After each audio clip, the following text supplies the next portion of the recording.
and it was mid-2018. I was 23 and had driven down to Vermont to see my family and hang out for a few weeks. While there, I also wanted to go camping, since my parents' house was just outside of the Appalachian Mountains. When I used to live with them still, I'd go out all the time, but since I moved out, I hadn't had the chance to go out camping, or even hiking at all. There was one place specifically that I'd had on my mind for a while. Just before I moved, I found a trail on a forum for people exploring abandoned structures, and I'd been wanting to check it out ever since. This trail supposedly led to an old lodge, just right in the middle of the forest. So on a Monday morning, I drove out there. I parked on the side of the road, and the trail was not marked or anything. This was clearly just some rough path made by random people like me wanting to explore the abandoned lodge. It was very overgrown, though, so it looked like nobody had been down there in a while. The hike there took just under 2 hours, and while it was mostly flat, it was a pretty difficult walk because of all the weeds and bushes growing into the path. But regardless, I made it. Now, my plan was to camp inside the lodge, because why not? But I came prepared with a tent and everything in case it was completely destroyed or something. Good thing I did, because it was clear from the outside that it definitely wasn't safe to camp in. Most of the roof was gone, caving into itself, and the logs it was made of were full of thick vines and mold. The door was wide open, though, so I peeked my head inside and looked around. It smelled awful, and with all the decayed and destroyed parts everywhere, there wasn't much access to anything that I could look around. There was a door on the far end of the main hallway that looked intact, and I was trying to get to, but it was a bit too sketchy to get there, so I ended up just backing out. From there, I didn't have anything else planned, but with the sun already starting to set, I began looking around for a good place to set up camp. There really weren't many options, so I basically just walked 200 feet out from the lodge and cleared a small spot to put my tent. As the sun set, the darkness slowly covered the lodge and the distance until I could no longer see it, and all the forest sounds slowly turned into crickets and the warm crackle of the small campfire I built. I really wanted to stargaze, but the spot I was in had trees towering over me, blocking most of the view. Plus, it was partially cloudy. So, I just sat there throwing sticks into the fire and thinking about whatever came to mind until I heard something. I don't really know how to describe it, but it was pretty loud. Maybe like wood bowing or bending. And even though I couldn't see the lodge anymore, the sound came from right where I knew the lodge was sitting in the dark.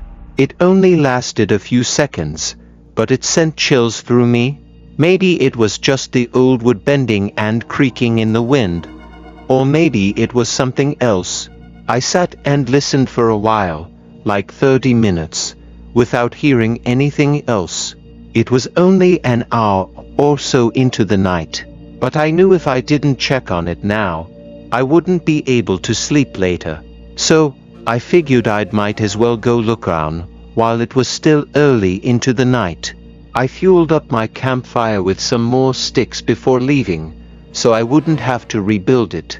Then I grabbed my small LED lamp and walked in the direction of the lodge. After only a minute of walking, the structure faintly showed up in the lights. It was as creepy as expected. I walked up to it cautiously, passing by a couple destroyed windows and holding the light up. Inside, it was extremely dark. Even with the light, it felt like I could barely see anything. When I got to the door, I was startled for a moment. It was closed. I'd been here less than 2 hours ago and left it wide open. Then I noticed something else. There were scratches, like from nails, or maybe a knife, all along the front face of the door. I didn't notice them last time, so I wasn't sure if they were already there or had just happened and were maybe the sound I heard. I debated for a second whether or not I even wanted to try opening it, or if I should just leave, but it was all for nothing, because when I eventually decided to open it, I couldn't. It felt like something was holding it shut from the other side. I got really unsettled and didn't stay any longer. I backed away from the lodge and rushed back into the woods toward my campsite. However, I immediately noticed something was wrong. Aside from my lantern, there was no light coming from the forest. I started to hurry, hoping I was still going in the right direction. Luckily, I was. And a minute later, I made it back to my tent. A column of smoke filled the air above what was my campfire, as if someone had just abruptly put it out while it was still burning. I looked around, just standing there holding my lantern up, barely able to see anything in the trees. Hello, hello, who's out there? Nobody responded. Starting to feel chills run through me again. I knew it was only a 2-hour hike back to where my car was, so I quickly decided to pack and head out. I took down my tent, and as I shoved the few remaining things into my backpack, I heard something nearby. I stopped for a second and held up my lantern, but still saw nothing. It sounded like someone was laughing. It was quiet and not like someone laughing with their friends or anything. It was a single person softly laughing under their breath, as they watched me from behind the trees in the dark like they were insane. I hurried up, leaving scraps behind and booking it to the trail with my crappy lantern. It was really hard to follow the path, but I did the best I could. Several times I stopped, thinking I heard that soft laughing and worried I was being followed. But whoever it was stalking me out there, they were blending in with the dark perfectly, as I never once even caught sight of them. I got back to the road, getting in my car and driving away. I look back at that experience 7 years later as the single most disturbing and horrifying experience of my life. I don't think anyone can truly understand the feeling of helplessness I felt being out there in the forest in the middle of nowhere at night and stalked by some insane person. Maybe they set up home in that abandoned lodge. I really don't know. But from everything I saw and experienced there, I don't think anyone should go back to find out. This was last year in the summer. I was out on a trail backpacking to a small camping spot with my dog, Rocky. He's an Australian Shepherd, so a medium-sized, really smart dog that comes with me everywhere I go, always loving running around and hiking through the woods. This place we were headed to was one I'd been to 3 or 4 times before.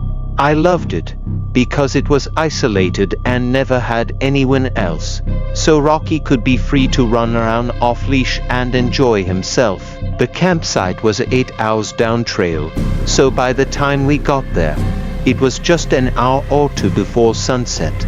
The campsite itself wasn't anything special or picturesque. It was just a small opening with nothing but trees all around.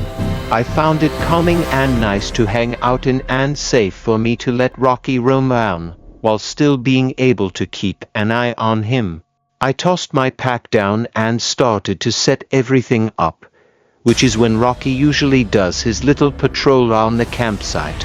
I saw him sniffing around and go a little ways into the woods while I continued to put our tent up, then unpack the rest of the things into the inside of the tent. About 15 minutes after arriving, Rocky came back to the campsite, but he was acting strange. His tail was down, and he came right up to me, then turned and faced the direction he just came from, looking out into the woods. I almost never see him act like this, unless there was a thunderstorm or something he was afraid of. I stood up and looked out where he came from, but saw nothing.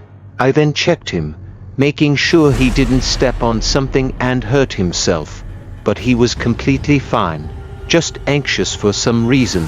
It was pretty off-putting, especially from a smart and capable dog like Rocky was. I kept on the lookout as I finished setting up the camp and getting the campfire built. As I did, Rocky never left my side, not to explore or anything, just followed me on and kept his eyes on the woods. I will say, every time I looked back to check the woods, I felt a strange, uneasy sense, like I was being watched.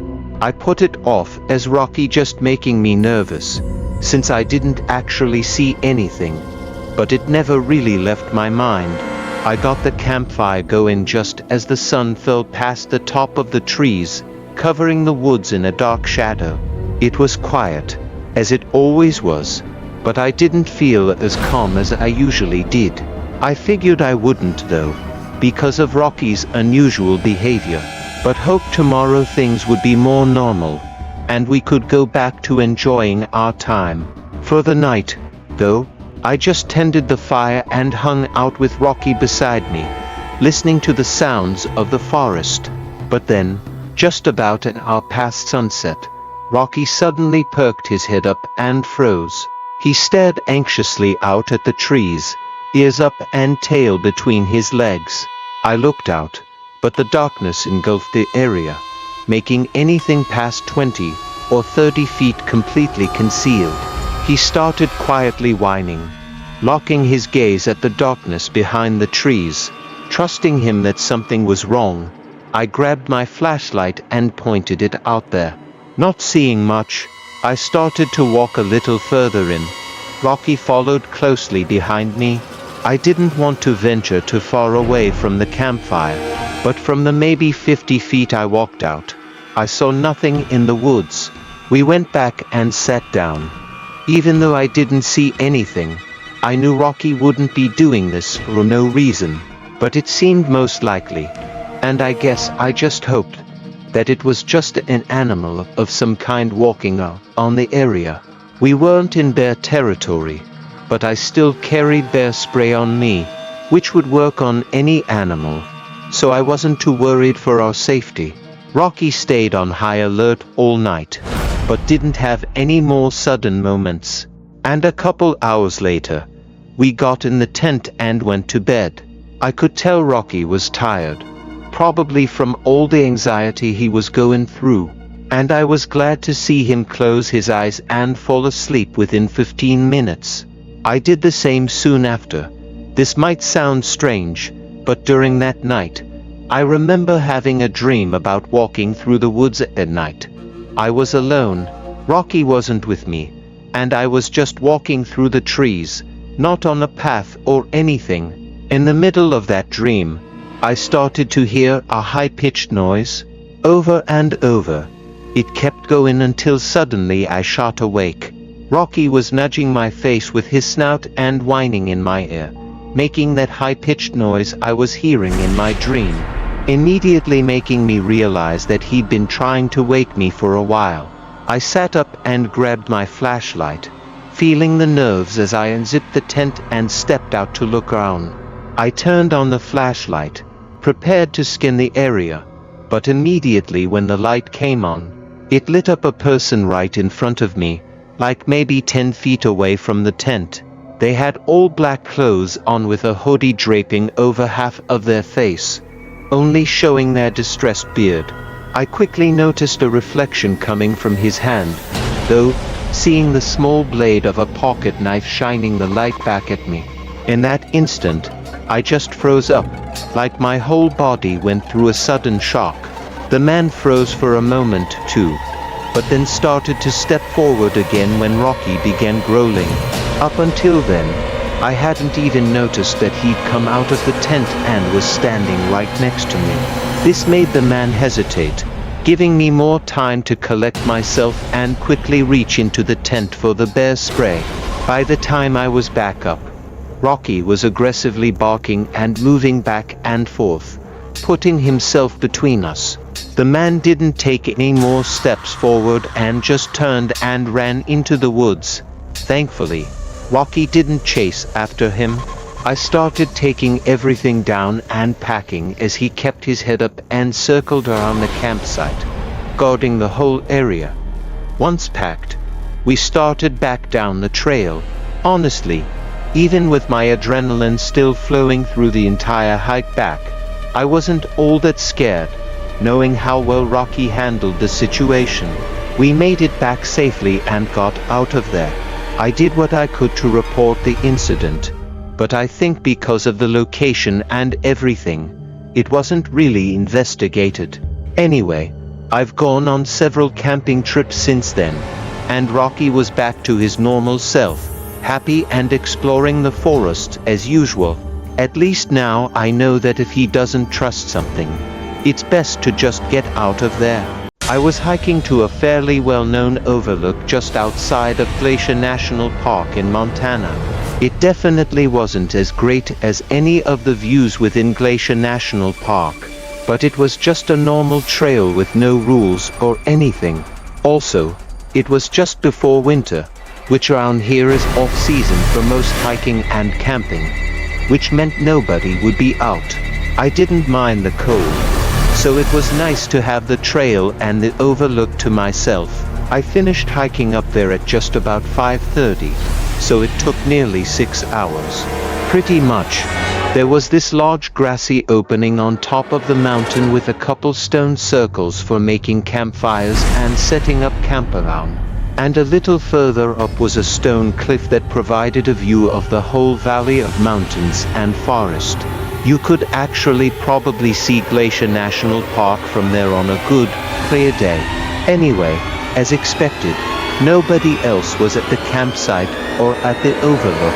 I set up all my stuff by the stone circle closest to the overlook and made myself a quick dinner, then went to sit on the edge of the cliff to watch the sunset.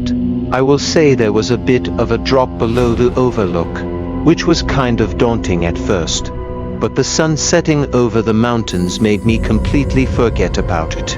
I sat there and watched it for a whole 30 minutes until it passed the horizon and got dark outside. Feeling good, I got up and turned to walk back to my campsite, but almost jumped back when I saw a man standing right behind me in the bushes near the edge of the forest.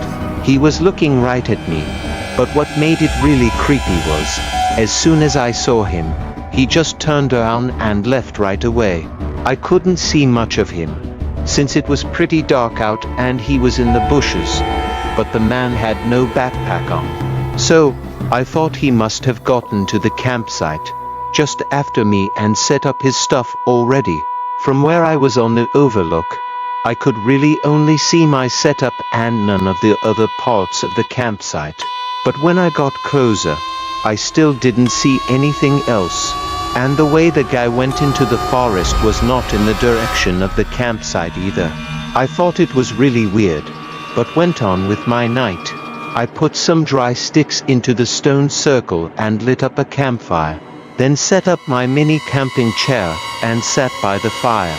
I didn't have much else to do that night. I honestly had no plan for this trip. I just wanted to come out here and relax all day and night and enjoy the forest. So, that's what I tried to do. Several hours went by. I think it was getting to be around 11 p.m. when I heard footsteps somewhere in front of me. Of course, I couldn't see anything, but it sounded eerily like human footsteps, one after the other, not too far away in the woods. Pretty soon after hearing them, I called out, asking if someone was out there. The footsteps stopped for a moment, like they hesitated, and then began walking again. But whatever it was out there, they didn't respond, even though it sounded exactly like human footsteps. Without being able to see them and without them responding, I had to believe that it was just an animal, like maybe a deer or something, because if it was a person, surely they'd respond. But also it made no sense for anyone to be walking down right now.